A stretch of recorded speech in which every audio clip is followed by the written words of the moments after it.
Greetings to you, Pastor, in the name of our Lord Jesus Christ. Salamat po sa lahat na effort nyo, na mga turo nyo po sa amin. At ako po ay labis na nagpapasalamat po sa mga natutunan ko po sa inyo. May isang verse lang po ako na para sa inyo, Isaiah 40 verse 8. Ang sabi nga, the grass withereth, the flowers faded, but the word of our Lord shall stand forever. Parang ito din po yung, in contrary po, Pastor, ito yung word na ini-express nyo lagi dyan sa unahan. So, nagre-remain po sa aking puso't isipan yung mga katuruan nyo. Kaya maraming salamat. God bless po at sa buong pamilya. Hello po sa aming tatay ng gawain, Pastor. God bless you.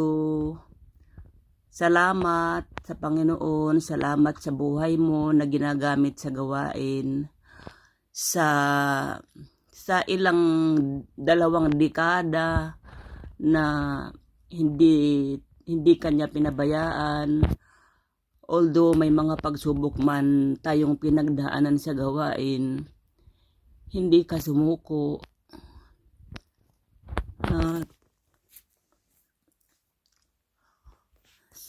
Salamat sa pagmamahal mo sa gawain, higit sa lahat sa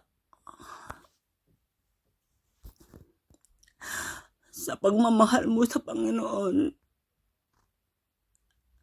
Dahil kung hindi mamahal ang Panginoon, sa dami ng pagsubok na pinagdaanan ng gawain na hindi ka bumigay, maraming kalaban na gusto nilang hadlangan ang paglilingkod mo. Pero nanatili kang matatag, nanindigan sa katotohanan. Alam mong itinuro sa atin ng ating senior pastor. Kagaya nga ng sinasabi ng salita niya doon sa Matthew 16:18 na, and I say also unto thee that thou art Peter, and upon this rock I will build my church, and the gates of hell shall not prevail against it. Naniniwala ako na pag may plano ang Panginoon sa buhay ng isang tao, higit sa lahat sa kanyang gawain, dahil alam niyang may mga totoong taong nanindigan sa katotohanan. Alam niyang totoong may anak siyang nagmamahal at nagmamalasakit sa gawain.